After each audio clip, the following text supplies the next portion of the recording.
Se você se assentar, abrace pelo menos 2 ou 3 pessoas. E se sentir de profetizar, profetiza. Se sentir de orar, ora. Se quiser, diga: Deus te abençoe.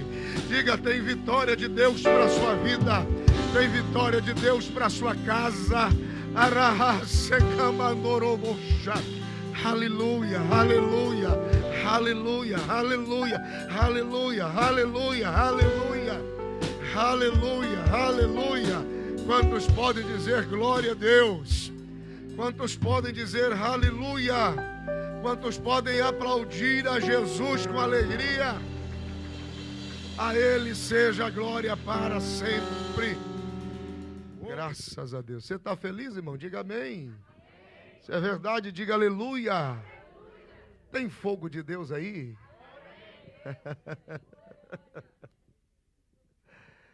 É tudo sobre Ele, para a glória dEle, ao nome dEle seja a glória para sempre. Diga graças a Deus. Vamos aproveitar o nosso tempo, o nosso conteúdo está bem intenso. Eu vou tentar ser bem prático, porém, tentar ser dentro da medida da graça de Deus dispensada, o suficiente para esta noite, a fim de que você guarde uma boa porção da palavra de Deus. Eu quero encorajar você, eu quero estimular você a anotar o que você está ouvindo. Crie essa cultura de estudar, é um culto da palavra.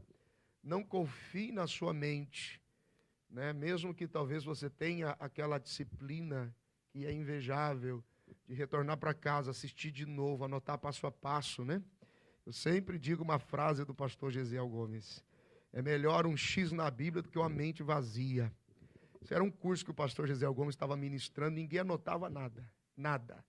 Aí o pastor Gesiel parou e falou assim: você aí, por que você está anotando alguma coisa? Não estou anotando nada. Ele falou: Jesus, me dá a mente desse homem, me dá o cérebro dessa pessoa. Por quê, pastor? Porque você deve ter uma cabeça muito boa para guardar o que eu vou falar em 3 horas, sendo que eu levei a vida para aprender. Então, anote, escreva, faça uma anotação, faça uma observação, deixe de repente esse legado para os seus filhos, se for o caso, né? Tenha disciplina, confira depois os textos, são muitos textos, é um culto sistemático da palavra de Deus. Então o hábito talvez está se tornando agora um pouco mais comum, né? Então eu encorajo você. Caso não, retorne lá depois nas redes sociais da igreja e assista novamente. Vamos lá. Estamos quase terminando. Eu quero concluir hoje em 1 hora e 3 minutos, se Deus me der graça, todo o capítulo 10 da Epístola aos Hebreus. Semana que vem 11, depois 12, depois 13, a gente termina a epístola completa. Ok? Então, aqueles que não pegaram do começo, mídias sociais, YouTube, fanpage. Eu tenho na minha rede particular, meu canal do YouTube, eu sintetizo só a mensagem. Quem quiser ir lá também, está lá uma playlist só sobre Epístola aos Hebreus, por exemplo. Tá? Mas tem lá desde o começo da Epístola. Capítulo de número 10. Você está pronto? Diga amém. Amém. Vamos lá. Eu já vou lendo e já vou explicando para a gente ganhar tempo. A Epístola aos Hebreus tem sido fantástica nessas semanas. Nós estamos vendo essa manifestação incrível de Cristo, nosso sumo sacerdote, projeto de Deus, propósito de Deus, plano de Deus, e tudo como foi bem arquitetado, organizado, e aconteceu conforme era a vontade de Deus, e todo o propósito para a reconciliação do homem, para a reconciliação da humanidade. Eu estava dando uma lida no capítulo 10, porque se vocês me acompanharam aqui todas estas semanas, você vai perceber que, à medida que eu falava sobre os capítulos, por exemplo, 8, 9, 6, eu fiz muita referência ao 10, quase o tempo todo.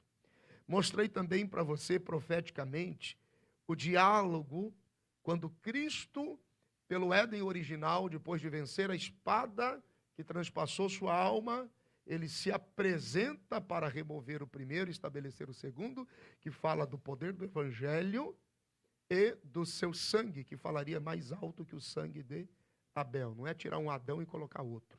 É estabelecer o Evangelho eterno e o seu sangue. Então eu fiz bastante conexão com o capítulo 10.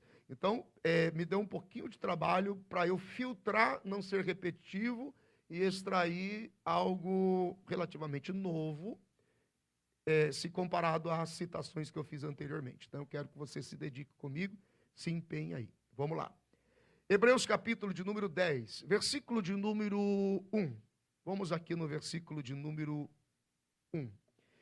Porque, tendo a lei a sombra dos bens futuros e não a imagem exata das coisas, nunca, pelos mesmos sacrifícios que continuamente se oferecem cada ano, pode aperfeiçoar os que a eles se chegam. Lembra quando eu fiz a ilustração da sombra da mão? Fiz isso 2, 3 vezes. Né? A luz, de frente para a luz, você tem a projeção da sombra, porém a sombra, você sabe que é uma mão, mas não tem os detalhes. A tridimensionalidade, as ranhuras, o anel, o detalhe da unha. Então você só vai ver realmente a substância quando você se aproximar da mão. Quando não, você só tem uma ideia, porque a sombra lhe diz que é uma mão. A lei levítica, a lei de Moisés lá atrás, o escritor aos Hebreus, no entendimento e na aplicação dele, chama isso de sombra, sombra das coisas futuras, que apontavam para a substância que viria. Essa substância vem e se manifesta. Essa substância é Cristo. A lei levítica ela foi útil para um tempo e um período determinado lá atrás. Porém, quando Cristo se manifesta, ela se torna inútil. Ela se torna insuficiente, porque tudo agora está operando nele.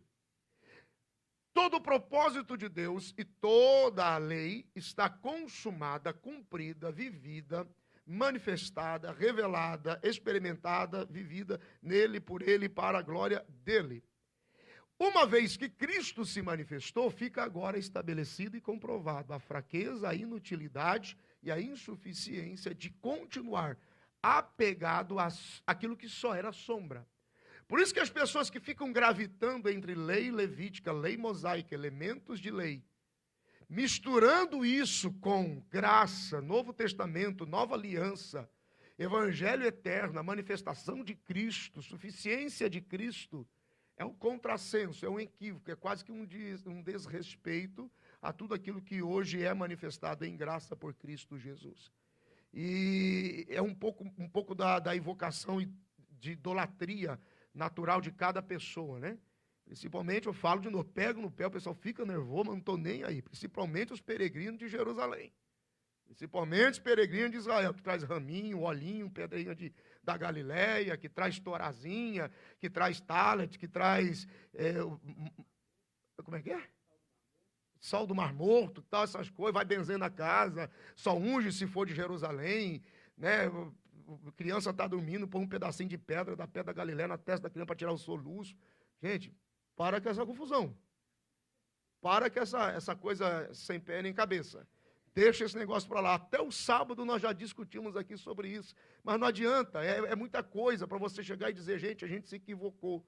É a mesma coisa que a igreja católica se levantou, falou assim, ele se levantar e dizer, a gente errou até agora. Vai virar confusão. Então é melhor pagar por esse prejuízo, ficar como se fosse verdade, do que correr o risco de perder as suas contas, deixar de ter até como pagar seus prédios, né? Porque tudo envolve. Mas é uma confusão mental. Acabou. Lei levítica, sombra do que era anteriormente, morreu.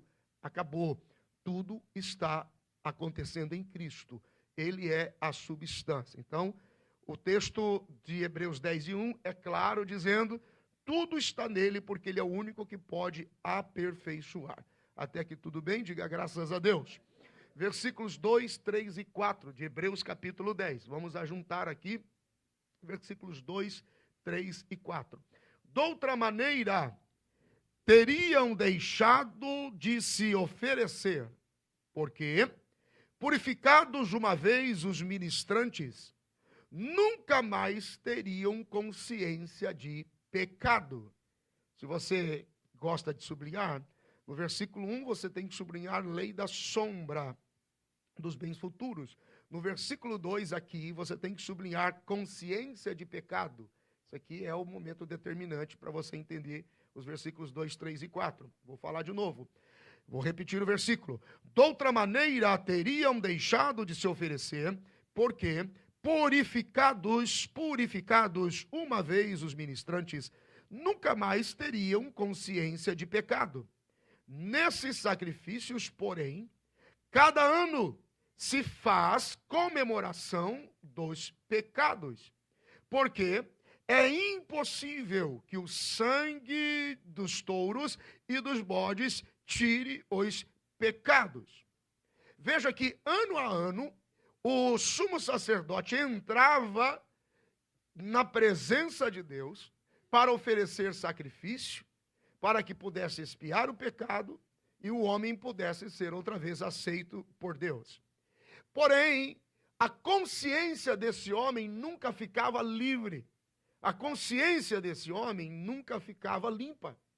Então, anualmente, isso devia acontecer, porque a partir do momento que o animal era levado e ocorria o sacrifício, e o sumo sacerdote que representava aquela pessoa, ele saía dali e continuava escravo das suas memórias e da sua consciência. Então, tornava-se agora já insuficiente a prática, o rito e o sacrifício. O evangelho de Jesus, que é o evangelho eterno, que opera em Cristo, Cristo como sacrifício, ele foi oferecido e ele ofereceu-se a si mesmo. Ele disse: eu me ofereço como sacrifício por santificação. Isso aqui vai ser bem interessante, é bem nível de maturidade, tem que pegar isso aqui, ó.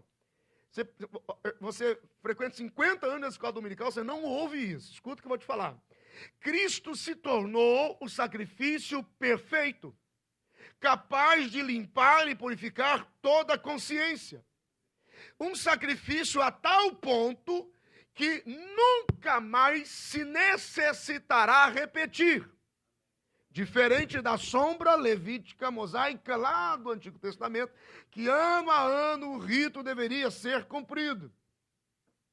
Uma vez perdoado pelo sacrifício de Cristo, pelo sangue de Jesus, nunca mais necessitará oferecer sacrifício por perdão dos pecados com relação ao estado de pecado do homem. E é aqui que entra um ponto determinante, porque está coerente com o texto, ele está dentro da sugestão do próprio texto, naquilo que diz respeito ao culto. Porque é a pergunta de alguns preguiçosos, alguns meio acomodados. Você sabe que existe o indivíduo que é membro da instituição religiosa, o membro da comunidade cristã e o usuário da fé. São três tipos de pessoas que frequentam a igreja. O membro da instituição religiosa nem sempre é membro da comunidade cristã. Traduzindo de uma forma mais devocional, nem todo aquele que pertence à placa denominacional pertence a Deus. Pegou? Tem muita gente bom de credencial, mas é ruim de corpo de Cristo. Então, uma coisa é você ser a instituição religiosa, outra coisa é você ser igreja. Tem pessoas institucionalizadas na religião que não fazem nenhum efeito, não contribuem em nada para o corpo de Cristo. Então, existe o membro da instituição religiosa, existe o membro da comunidade cristã. Às vezes, o religioso não faz parte da comunidade cristã, e existe muita gente na comunidade cristã que não faz parte de denominação institucional religiosa nenhuma. Quando você não é nem um mero religioso, e quando você não é nenhum participante da comunidade cristã, você é um camarada deslocado, é chamado de usuário da fé. Você pega alguma coisa que lhe interessa na sua conveniência de devoção e desespero espiritual, quando pega, some daqui. Você desaparece daqui. Você roubou minha oração, você sugou meu tempo, você pegou da minha unção, você sugou do altar e sumiu daqui. Você é um usuário da fé.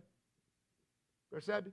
Quando nós nos organizamos institucionalmente, porque precisamos de uma representação junto aos órgãos, porque isso tem a ver com representação estadual, federal, documental, de governo, junto do governo, quando nós nos organizamos institucionalmente, com presença de princípios na comunidade cristã, nós nos tornamos uma igreja relevante. Percebe? Isso é relevante? É, porque tem a ver com o que Cristo fez, com o que Cristo projetou, com o que Cristo manifestou. É por isso que nós precisamos frequentar o culto. É por isso que nós precisamos pertencer a uma mútua congregação, admoestando-nos uns aos outros em amor. É por isso que nós precisamos pertencer, devemos pertencer. Para quê?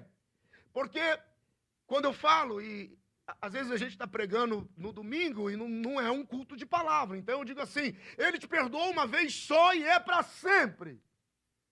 Aí o camarada fala, pô, mas o cara sai pecando o dia todo, sai pecando e errando o tempo todo. Aí vem a pergunta básica de que, por que depois mesmo do batismo das águas, o indivíduo continua pecando? Porque aquele que segue pecando é que perdeu a consciência de arrependimento. Por que frequentamos culto? Por que vimos a igreja? Por que respondemos ao louvor? Por que respondemos à palavra? Porque a cada culto que você frequenta, renova a sua fé e a sua consciência de arrependimento. Percebe? Perdão de pecados no seu estado de pecado é uma vez só. E ninguém mais vai fazer isso por ninguém. Então, cuidado com essa parada de não é reafirmar o batismo no Jordão. Para com essa viagem, irmão. Para com essa coisa, conversa fiada. Para com isso. Não confunde a cabeça das pessoas. Entendeu? Por que frequentamos culto? Por que a gente vem à igreja? Por que dependemos de estar aqui? Nós não seremos, escute, nós não seremos condenados por causa do pecado. A condenação não é por causa do pecado. A condenação é por causa ou pela ausência de arrependimento. Nós já estamos condenados. Romanos 3:23, porque todos pecaram e estão destituídos da glória de Deus. Esse é o estado. Romanos 6:23, o salário do pecado é a morte, está todo mundo morto. Porém, a vida eterna acontece em Cristo Jesus, nosso Senhor. Você pode aplaudir a Jesus que vale a pena. Se você está em Cristo, as coisas velhas já passaram. Eis que tudo se fez novo. E o sacrifício é um só. Porque o sacrifício nele é perfeito. Nós não somos condenados por causa do pecado, é pela ausência de arrependimento. É por não se arrepender. É por isso que o indivíduo que vem para o culto e não presta o culto, sabendo que precisa de uma renovação de arrependimento, atitude de fé, para que se continue projetando o estado de uma nova vida e de arrependimento.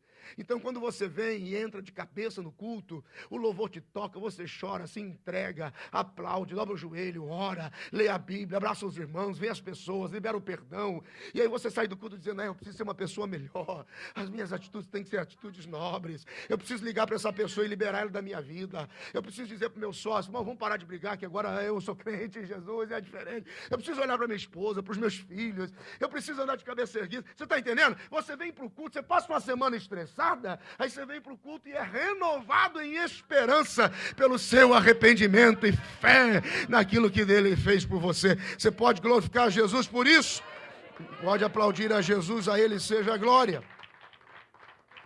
Quando o versículo 4 diz assim, é impossível que o sangue de touros e de bodes tire esses pecados e resolva esse problema. Por que é impossível? Porque o processo de santificação acontece pela representação do indivíduo. E um boi não representa um homem. Um cabrito não representa um homem, é uma sombra que buscava manifestar a substância. Então agora a substância vem como? Como boi, como cabrito, como qualquer outro animal? Não, ele vem como homem, porque é a representação do homem para reconciliar o homem, a mulher, sua casa, sua família. Então era impossível que esses animais pudessem representar homens diante de Deus. E é interessante que essa representação de sacrifício Deus autorizou que Moisés, por sua conta e risco, gerenciasse, criasse o rito, construísse a liturgia e o formato, mas Deus nunca desejou isso. E a Bíblia diz, o Senhor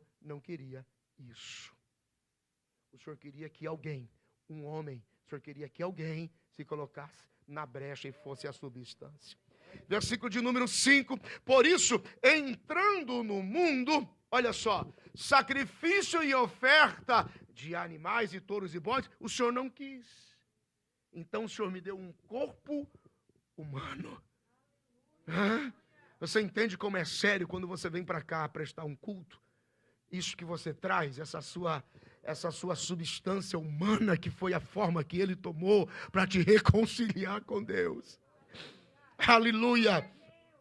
Por isso, entrando no mundo, sacrifício e oferta não quiseste, mas corpo me preparaste. Então aqui está a clara e perfeita substituição e voluntária substituição. Quando o Senhor me introduziu aqui de novo, corpo o Senhor me preparou. Olha o versículo de número 6. Holocaustos e oblações pelo pecado não te agradaram. Não era isso que o Senhor esperava. Não era isso que o Senhor tinha como expectativa. E quando o escritor aos Hebreus, ele chama a atenção disso aqui, ele está evocando um texto lá atrás, do Salmo de número 40. Isso já havia sido profetizado por Davi. Se você puder movimentar rapidinho a sua Bíblia, vai lá no Salmo de número 40, versículo, vamos no, é o 8, mas vamos no 6. Vamos a partir do 6. Salmo 40, isso já havia sido profetizado por Davi. Salmo de número 40, versículo 6. Sacrifício e oferta não quiseste. Os meus ouvidos furastes, dependendo da versão, diz, as minhas orelhas furastes. Holocausto e expiação pelo pecado não reclamaste. Então disse, eis aqui venho, no rolo do livro de mim está escrito. Isso é messiânico, isso aponta para a substância. Versículo 8, deleito-me em fazer a tua vontade, porque a entrega do verbo foi voluntária. A entrega de Cristo foi perfeita, foi voluntária. É o meu prazer fazer o que o Senhor quer. Ó Deus meu, sim, a tua lei está dentro do meu coração, mas a manifestação da substância é um corpo humano. Percebe? Definitivamente aqui, o que é que o escritor está dizendo no versículo 6? O escritor aos Hebreus, holocaustos e oblações pelo pecado não te agradaram. Ele está dizendo, a partir de agora, definitivamente, está sendo abatida e tirada de cena toda a influência que a lei tenta exercer sobre as pessoas. Porque Cristo é o perfeito, suficiente, voluntário sacrifício. Diga graças a Deus. Vamos agora dos versos 7 a 9. Versículo 7 diz, então disse, eis aqui venho. Lá no princípio do livro está escrito de mim. Eu venho para fazer, ó Deus, a tua vontade. Salmos 40, versículo 8, sustenta a mesma declaração. É o meu prazer fazê-lo. Quero fazer isso. Venho fazer a tua vontade. Versículo 8. Como acima diz, sacrifício e oferta, e oblações e holocaustos pelo pecado não quiseste, nem te agradaram, os quais se oferecem segundo a lei. Então disse, eis aqui venho para fazer, ó Deus, a tua vontade. Tira o primeiro para estabelecer o segundo. Bendito seja o nome do Senhor. É aqui que o sangue de Abel sai, porque nenhum sumo sacerdote poderia se apresentar sem nada, sem levar algo.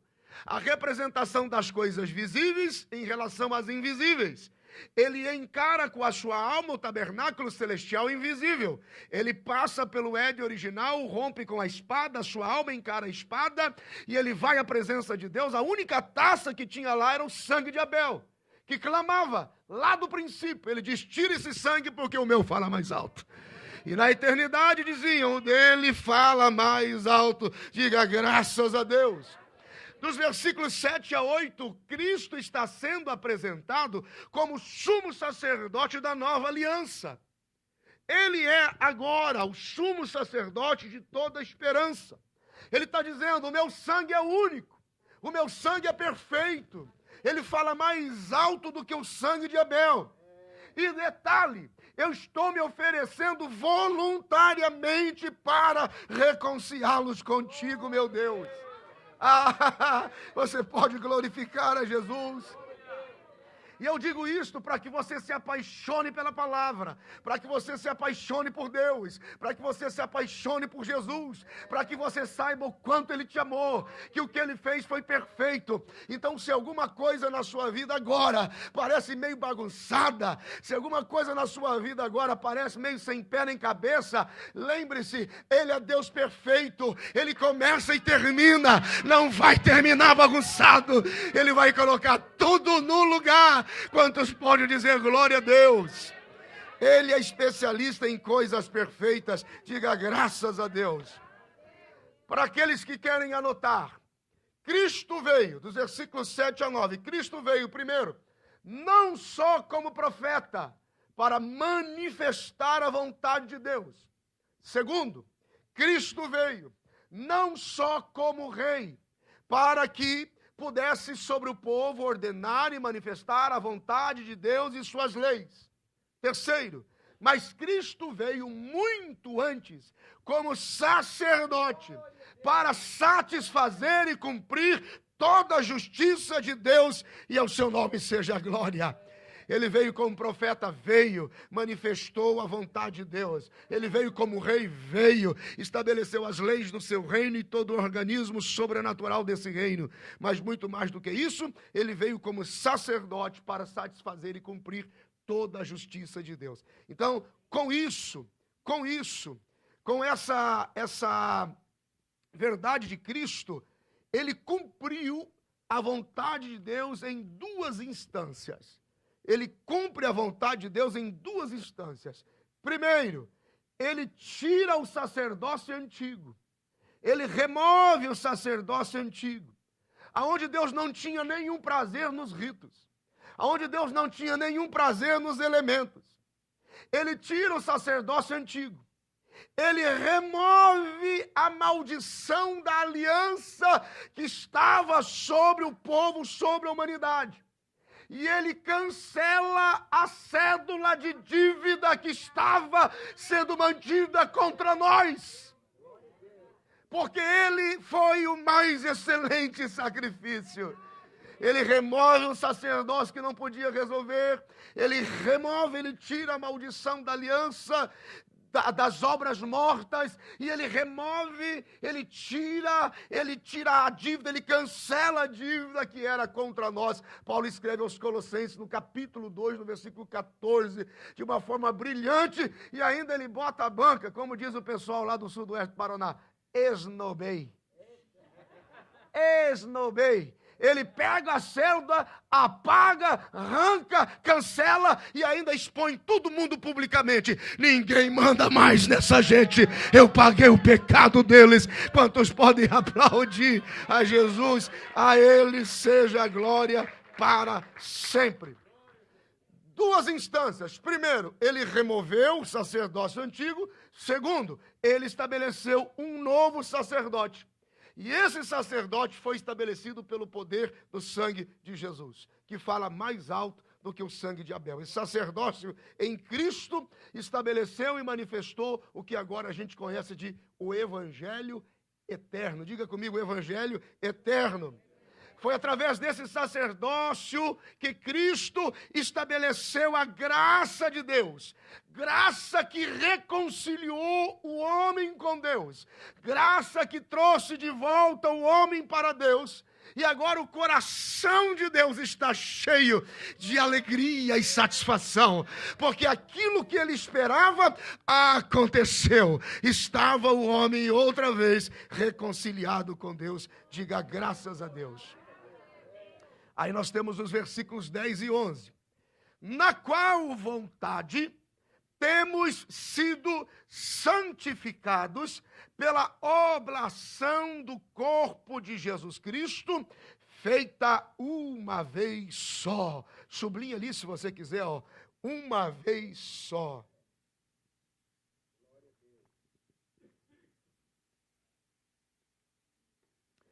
E, versículo 11, e assim todo sacerdote aparece cada dia, ministrando e oferecendo muitas vezes os mesmos sacrifícios, que nunca podem tirar, que nunca podem resolver, que nunca podem apagar os pecados. Versículo 12, vamos até o 12. Mas este, havendo oferecido para sempre um único sacrifício pelos pecados, está assentado à direita de Deus Pai Todo-Poderoso. Diga graças a Deus. O que os versículos 10 e 11 estão dizendo? Que toda a vontade de Deus se cumpriu em Cristo. Toda a vontade de Deus se manifestou. Tudo aquilo que estava no coração de Deus se revelou. E não só se manifestou a vontade, mas tudo aquilo que começou em Deus termina no Filho agora.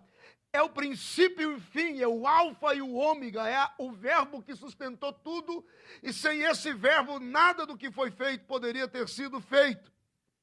Então essa manifestação de graça, essa manifestação de misericórdia, de reconciliação, esse ato de trazer o homem de volta, de cumprir a vontade de Deus, de nos fazer corpo de Cristo nele, isso acontece desde a fundação. Então Deus tinha uma esperança.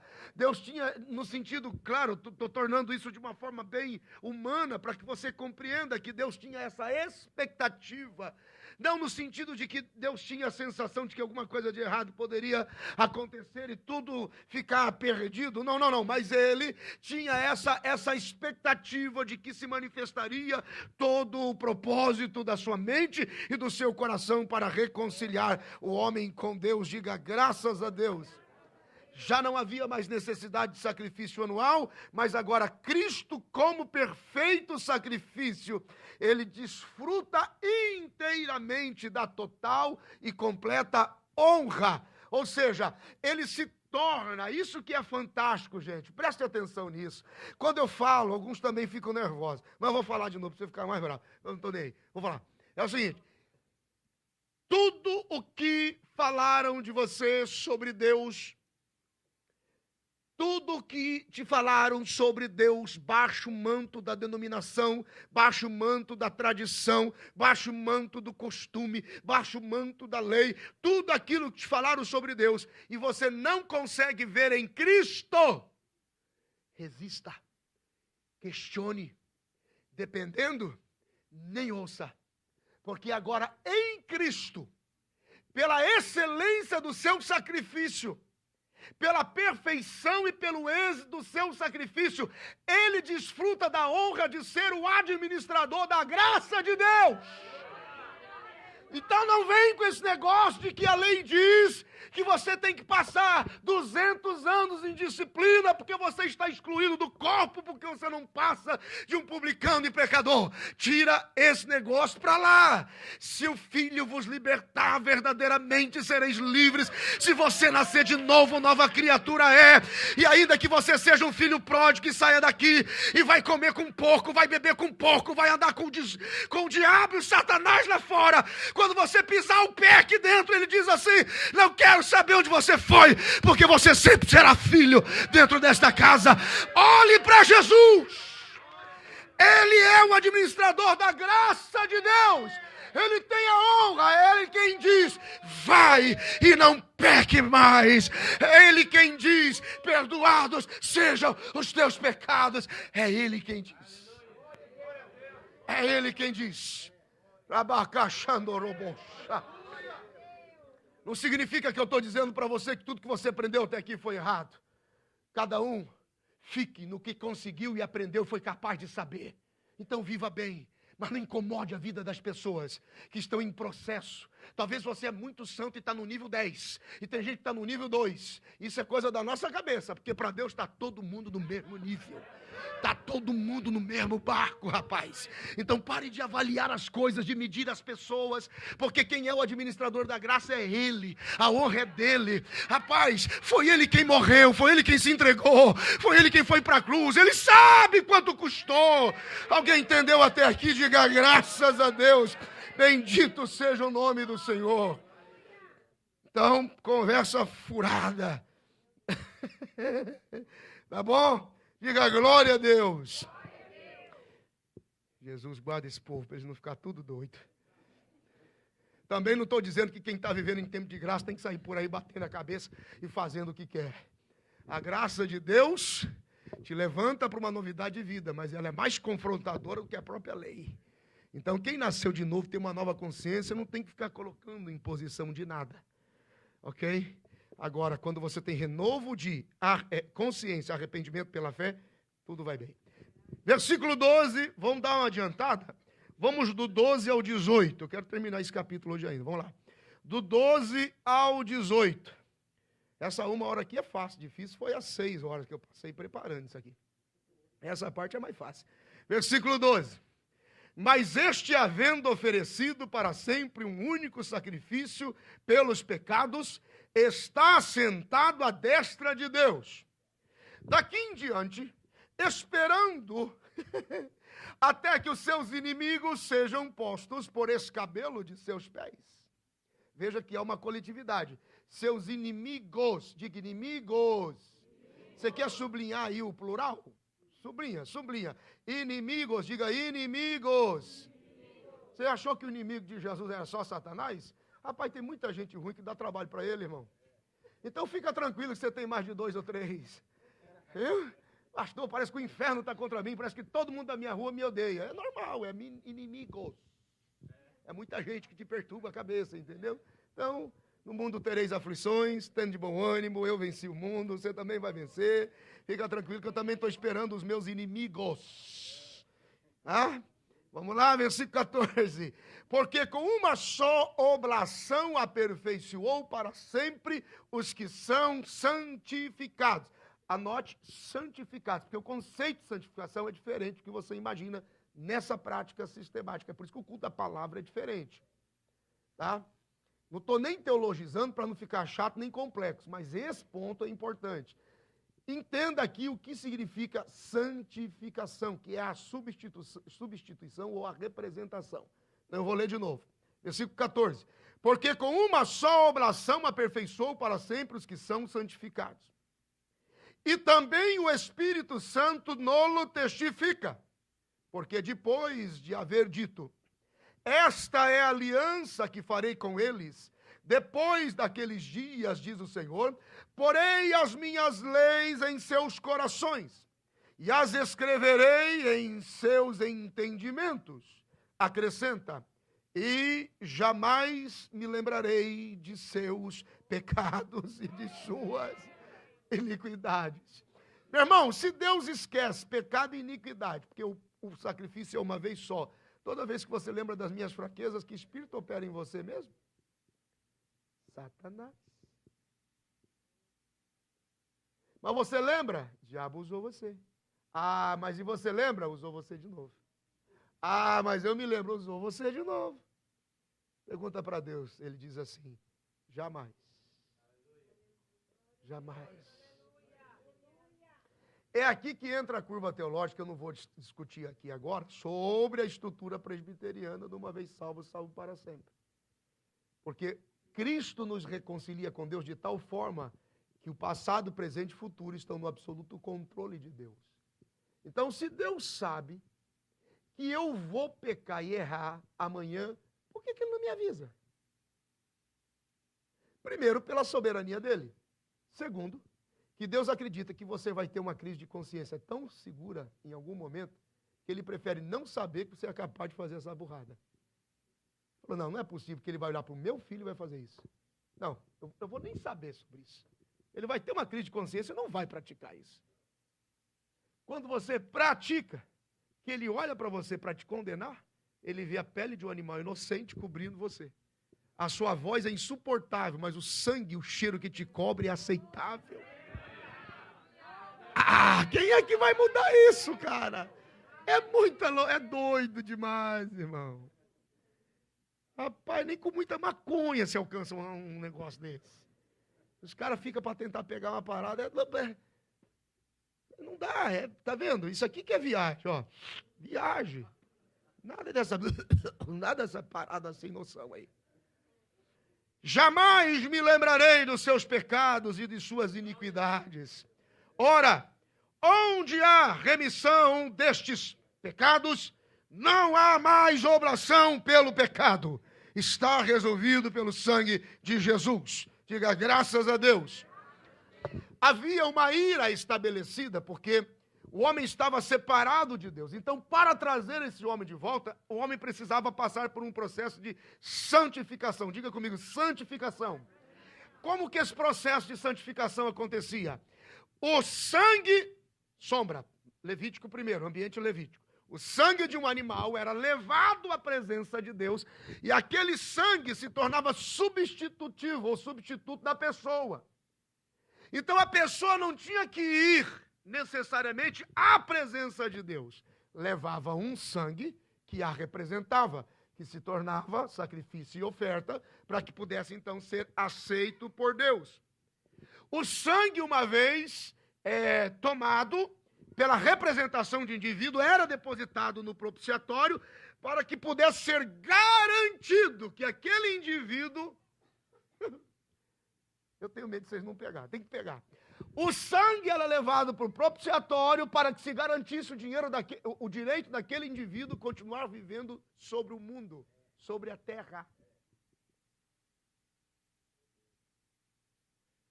Não deu. É porque você tem que fazer umas conexões. Você lembra quando Jesus foi à presença de Deus? João capítulo 17. Deixa a palavra falar. Senão vocês vão pensar que estou inventando. João capítulo 17. Nós começamos a rir esses dias. Bom, eu ia falar, não vou falar não. Tem um irmão procurou e falou assim, pastor, eu quero comprar uma Bíblia igual a do senhor. Aí compraram a Bíblia. Aí quando ele recebeu a Bíblia, ele falou assim, mas não tem nada nessa Bíblia. Não tem nada nessa Bíblia. Falei, não, então vem nas quarta-feiras, que vai encher essa Bíblia. João 17. Eu acho legal. João 17, 15. Agora tua mente vai... O que é o sangue no propiciatório? É a representação de alguém. É assumindo o lugar de alguém. É representar alguém. Ok? Cristo tem uma conversa. O capítulo 17, os capítulos 15, 16, 17 de João é uma espécie de prestação de conta. É como se Jesus dissesse assim, ó, eu vou... É espontâneo, mas eu quero colocar só uns pingos nos is. O senhor pode me ouvir? Ok. Não peço que os tires do mundo. Mas por quê? Porque o sacrifício dele era para garantir que a gente pudesse continuar vivendo aqui. Vida eterna aqui. Vida abundante aqui. Não quero que o Senhor os tire daqui, mas eu estou colocando uma representação diante do altar, para que até que chegue o tempo, eles consigam viver aqui. E o Senhor os ame, como o Senhor me ama, e sejamos um. E eles sejam um, como eu sou com o Senhor. Então é uma representação que nos permite continuar vivos. Olha, versículo 15. Não peço que os tire do mundo, mas que os livre do mal. Não são do mundo, como eu também não sou do mundo. Santifica-os na verdade. A tua palavra é a verdade. Assim como tu me enviaste ao mundo, também eu os enviei ao mundo. E por eles me santifico a mim mesmo, porque ele é sacerdote em duplo ofício, em dupla função. Ele está dizendo, eu estou levando uma representação por mim e por eles. A minha representação voluntária e perfeita. Então eu me santifico a mim, quer dizer, eu estou me fazendo representar, eu me santifico a mim mesmo, para que também eles sejam santificados na verdade.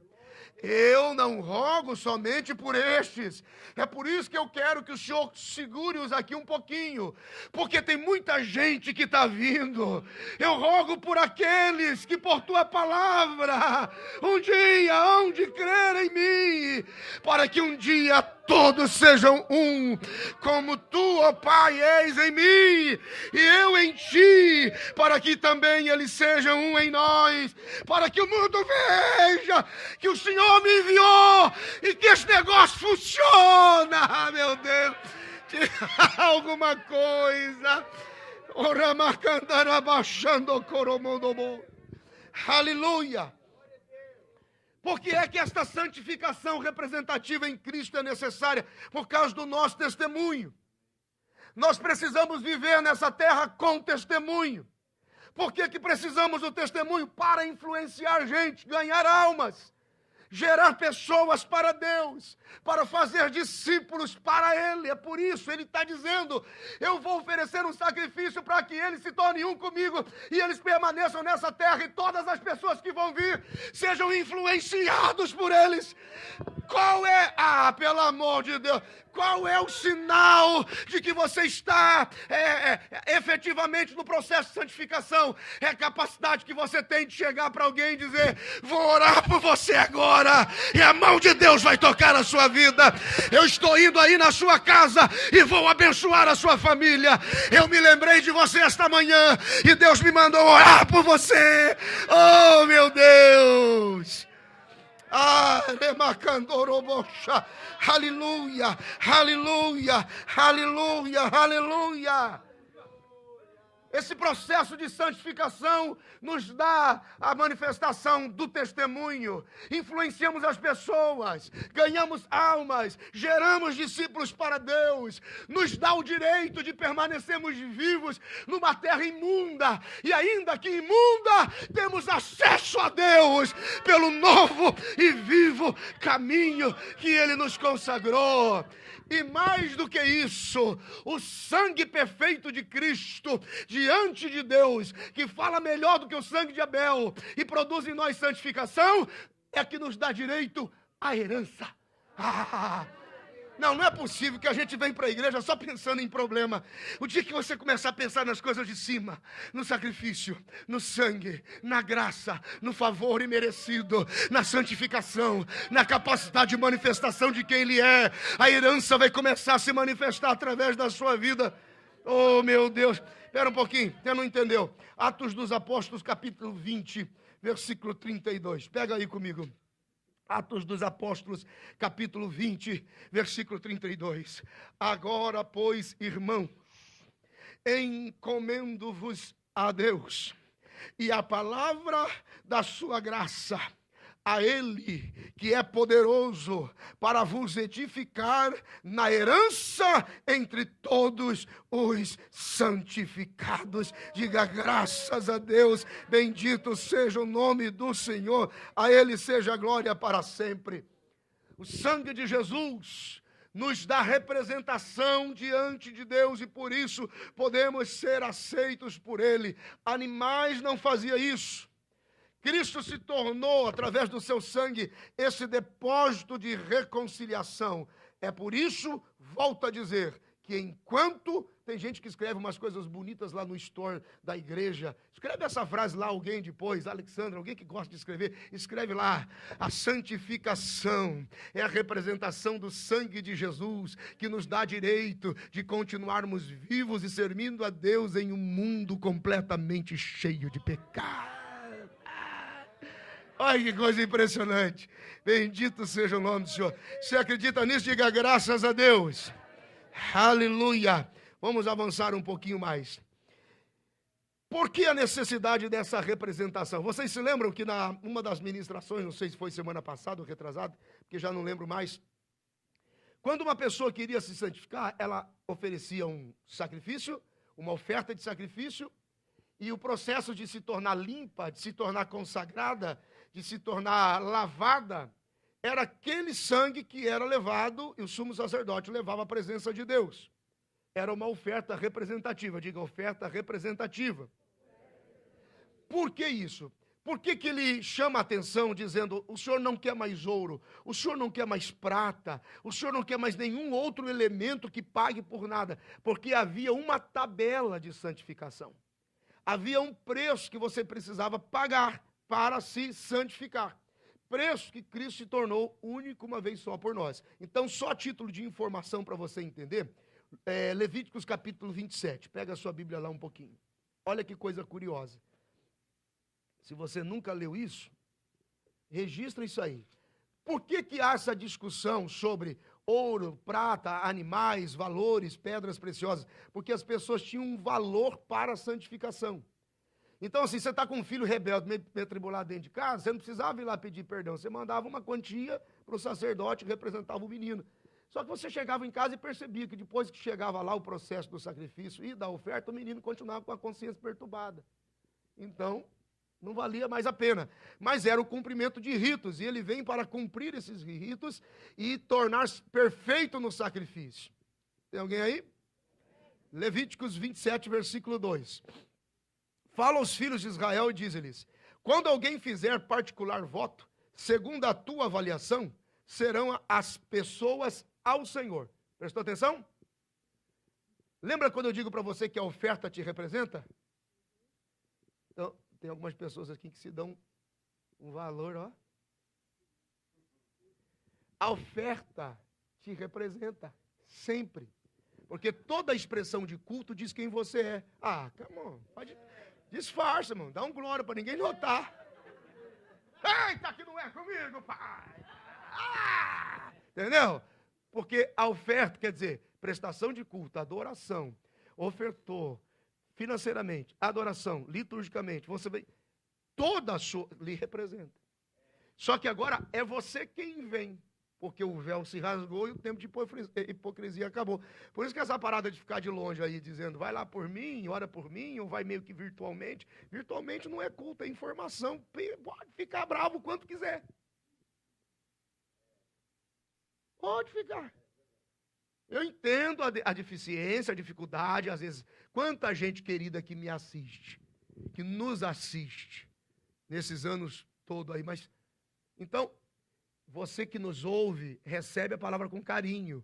Pode ouvir aqui virtualmente, não tem problema, mas procura uma igreja para você abraçar alguém, pedir perdão, chorar, para alguém te ver, te olhar, para que alguém veja que você tem uma cara ruim, que você não fala com as pessoas, você senta no canto, que você some no fim do mundo. Mas, rapaz, o teu culto te representa. Olha só, nele se torna mais perfeito, só que a visibilidade é muito maior, porque aqui os caras ficavam dentro da tenda e mandavam um cabrito, um bode, um punhado de prata e resolve. Agora não, você tem que vir. Por isso que a pessoa tem medo de vir para o culto, porque ele vem e o culto lhe representa. Versículo 2, presta atenção que aqui está o significado. Ó. Fala aos filhos de Israel dizendo, quando alguém fizer particular voto, segundo a tua avaliação, porque é o sacerdote que dava avaliação, serão pessoas ao Senhor. Então isso representa a gente. Versículo 3. Se for a tua avaliação de um homem da idade de 27 anos até a idade de 60 anos, Cleber, você está aqui, ó. Nessa aqui, até 60. Olha lá. Será a tua avaliação de 50 ciclos de prata, segundo o ciclo do santuário. Então os caras mandavam a grana lá e ficavam na tenda, com a consciência sem limpa. Já ofereceram o sacrifício? Já. Acabei de pecar de novo. Não limpava a consciência. Versículo 4. Porém, se for mulher, a tua avaliação será de 30 ciclos. Se for de 5 anos até 20, está aqui, ó. A tua avaliação é de um homem de 25 ciclos e da mulher de 10. Brincando, tá, gente? 6. E se for de 1 mês até 5 anos, olha as crianças aqui, ó. De 1 mês de vida até 5 anos. A tua avaliação de homem será de 5 ciclos de prata. E a tua avaliação pela mulher será de 3 ciclos de prata. E se for de 60 anos e acima, pelo homem, a tua avaliação será de 15 ciclos. E pela mulher, de 10 ciclos. Mas, se você for muito pobre, a tua avaliação, então, apresentar-se-á diante do sacerdote, para que o sacerdote o avalie, conforme as posses daquele que fez o voto. Então, o sacerdote irá fazer a avaliação. Agora, olha lá a primeira epístola de Pedro 1:18. Essa é a conexão que você tem que fazer dos textos. Primeira epístola de Pedro 1:18.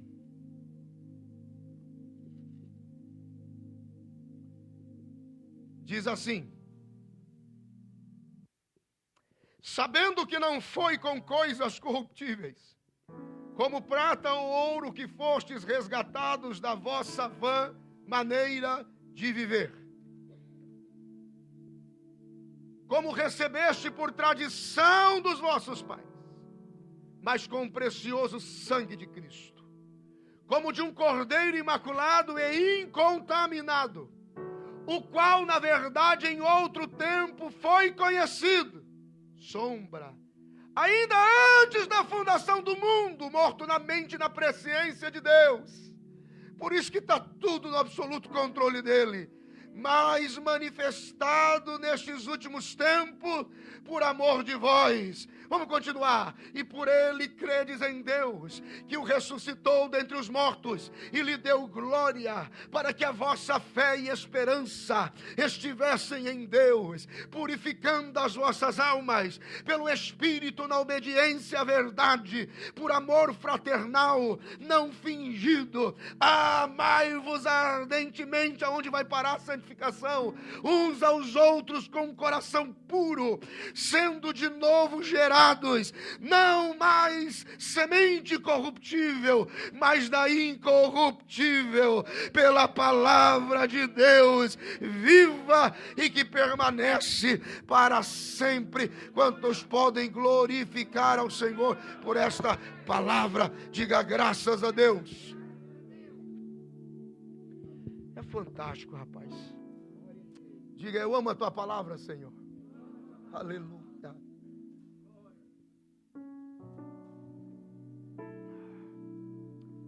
Começamos a concluir. Agora vai ser um pouco mais cadenciado, mas vamos concluir. Quer ver?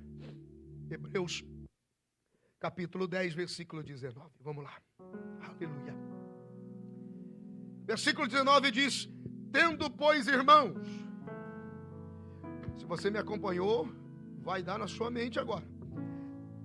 Tendo, pois, irmãos, ousadia para entrar no santuário pelo sangue de... Por quê? Porque os querubins e a espada do Éden já não nos impedem mais de entrar. Gênesis 3 e 24, o homem está do lado de fora com medo dos querubins e a espada inflamada. A Bíblia diz no Salmo de número 22, versículo 20, que ele diz: Senhor, livra minha alma da espada que me espera. Quando ele é oferecido, e está lá José e Maria, e Simeão ergue o menino e diz: uma espada transpassará sua alma, para que se manifeste o pensamento e os desejos e os sonhos de muitos corações. Ele entra, vence, a espada dele, a alma dele encara a espada. Então nós temos agora um novo caminho, e com ousadia entramos por ele. Entramos no santuário pelo sangue de Jesus. Diga, pelo sangue de Jesus. Versículos 20 e 21, pelo novo e vivo caminho que ele nos consagrou, pelo véu, isto é, por sua carne, tendo um grande sacerdote sobre a casa de Deus. Diga glória a Deus. Existe um caminho, e este caminho é seguro. Diga, este caminho é seguro. Eu quero que você tenha em mente o seguinte: eu vou fazer uma sequência aqui agora daquilo que eu chamo de atitudes da nossa fé. Aquilo que eu e você precisamos entender é o que nós devemos fazer, devemos saber, devemos ter, devemos entender o que nós não devemos entender e não devemos ter a respeito da atitude da nossa fé. Dos versículos 19 até o 21, nós temos um novo e vivo caminho estabelecido pelo sangue. Nós temos uma entrada para este novo caminho, e a entrada é a pessoa de Jesus. Devemos saber que a entrada é a pessoa de Jesus. Olha o versículo 22. Cheguemo-nos com verdadeiro coração e inteira certeza de fé, tendo os corações purificados da má consciência e o corpo lavado com água limpa. O caminho é Cristo, o processo a seguir é o batismo nas águas. Ali começa o processo de pacto em testemunho público, de que a nossa consciência agora está abaixo a influência da presença dele, e a ele seja glória para sempre. Diga graças a Deus. Versículo de número 23. Retenhamos firmes a consciência da nossa esperança, porque fiel é o que prometeu. Ele está dizendo que não importa o que aconteça, continue, permaneça estável e firme na consciência da sua fé, na confissão da sua fé. Abrace a sua fé de forma inabalável. Quem fez o processo e criou esse acesso foi Deus. Quem fez a promessa foi Deus. E aquele que prometeu é fiel para cumprir. Diga graças a Deus. Não, você não entendeu, você perdeu o versículo. Eu vou ler de novo. Retenhamos firmes a confiança da nossa esperança, porque aquele que é fiel foi quem prometeu. Diga graças a Deus. Versículo de número 24. E consideramo-nos uns aos outros. É por isso que culto é aqui, rapaz. Culto funciona aqui.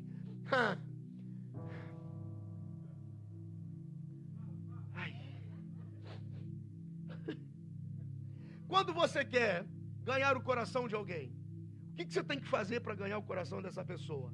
Para ganhar o carinho, para ganhar a atenção, para ganhar o favor, para ganhar a graça, para ganhar a mão estendida. Você tem que oferecer a essa pessoa o que ela mais gosta, ou o que ela ama, ou o que está no coração dela, não é? Se Deus me estabeleceu como autoridade espiritual sobre a vida de vocês, pastoralmente falando, se eu sou um homem que tenho ferramenta de habilidade com a palavra, qual é o culto que você mais tem que frequentar? Quarta-feira. Volto a dizer, salvo os que estão sobrecarregados com o trabalho e muitas situações financeiras que precisam se resolver. Se você quer dizer assim, eu confio no pastorado que está sobre mim, você tem que encher essa casa quarta-feira. Você tem que lotar essa casa quarta-feira. Você tem que dar 2 viagens com o seu carro. Se o que você está ouvindo é coerente e é bíblico, você tem que trazer umas 50 pessoas no próximo culto. Eu vou ter que te levar para um lugar. Você está entendendo? Aqui nós nos admoestamos e nos consideramos. Eu considero que eu estou ouvindo aquele altar. Eu considero que eu estou ouvindo no louvor. Eu considero que eu estou ouvindo na adoração. Eu considero o que está sendo feito nessa casa. Eu considero o que está sendo feito aqui. E por isso eu venho. Porque assim nos estimulamos em amor. Através das obras. Uns com os outros. Diga graças a Deus. Atitude da nossa fé. Nunca deixar de estimular as pessoas. Às vezes você não tem muita coisa para fazer no sentido de, eu não faço quase nada aqui, pastor. Não canto, não cuido da porta, não limpo a igreja, você não tem ideia.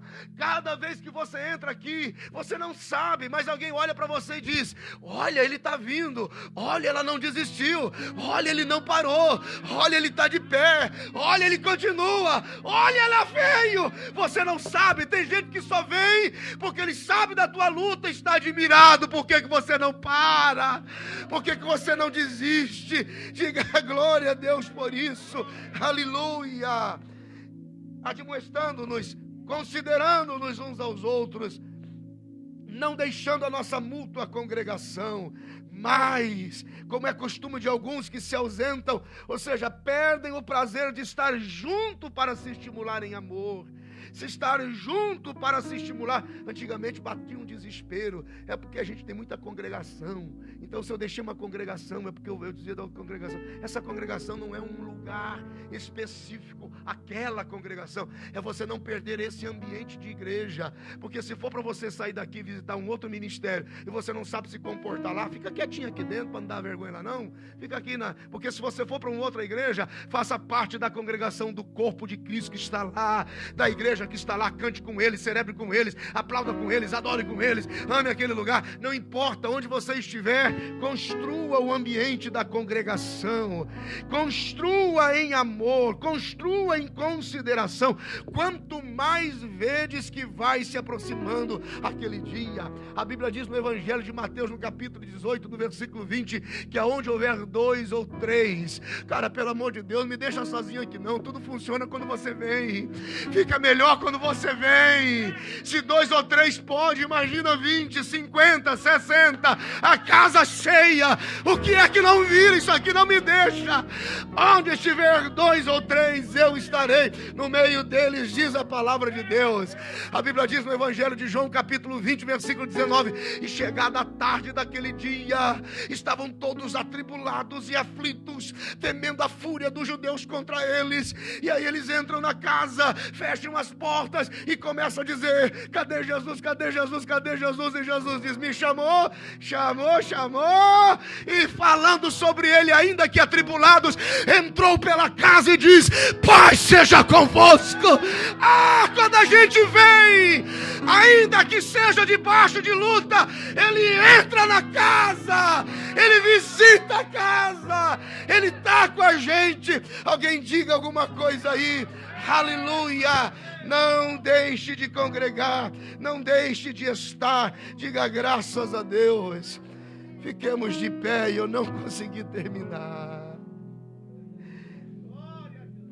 Ai, que dó.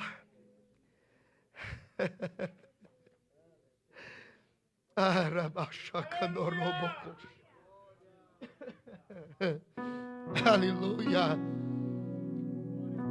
Versículo 26: porque se pecarmos voluntariamente depois de termos recebido o conhecimento da verdade, já não resta mais sacrifícios pelo pecado. Então para de inventar moda. Só existe um único Salvador, Ele. Fique nele, permaneça nele. Versículo 27: mas uma certa expectação horrível de juízo e ardor de fogo, que há de devorar os adversários. Se você estiver em Cristo, esse fogo não te pega, esse fogo não te alcança, esse fogo não te destrói. Gente, eu vou respeitar o horário, nem que eu tenha que dar só esse finalzinho semana que vem para começar o 11, não tem problema, vale a pena. A ideia é que você se apaixone pela palavra, que você volte a ver Cristo como Ele espera que você o veja. Ele foi o sacrifício perfeito. Já não tem mais sombra, nem tradição, nem costume, nem lei, nada levítica, nada mosaica, nada, tudo é Ele, nele, por Ele, para a glória dEle. Você olha para Ele e vê a perfeita vontade de Deus. Ele é o administrador da graça, passa por Ele, ninguém vai te matar, pisar, te destruir, não vai. Muita gente aceitou a condição, a exclusão, os maus tratos, o abandono por anos e meses, mas está chegando um tempo em que Deus vai reconciliar centenas e centenas de pessoas. Eu creio que Deus vai reconciliar milhares e milhares de pessoas. Pastores que caíram, casais que se separaram, jovens que entraram em desespero e a igreja jogou para fora e não havia mais chance, não havia mais oportunidade, não tinha mais porta, não tinha mais nada. Essa gente foi para a bebedeira, para o lixo, essa gente foi para a loucura, para o suicídio. Muitos nem conseguem mais voltar porque já morreram lá. Mas eu creio que todos aqueles que o diabo pensou que os teria tomado, o Senhor vai arrancar das mãos de Satanás. E que sejamos uma igreja cheia de amor, pronto para receber, pronto para abraçar todos os cansados e oprimidos. Que sejamos uma congregação de publicanos e pecadores sem medo de ser.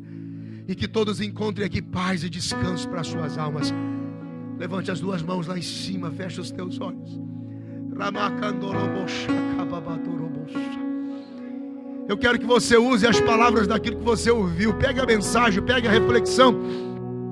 Se você lembra de alguma linha, de algum versículo, de algum conceito, de alguma consideração, de alguma linha interpretativa que te chamou a atenção, pega ela e ora nela.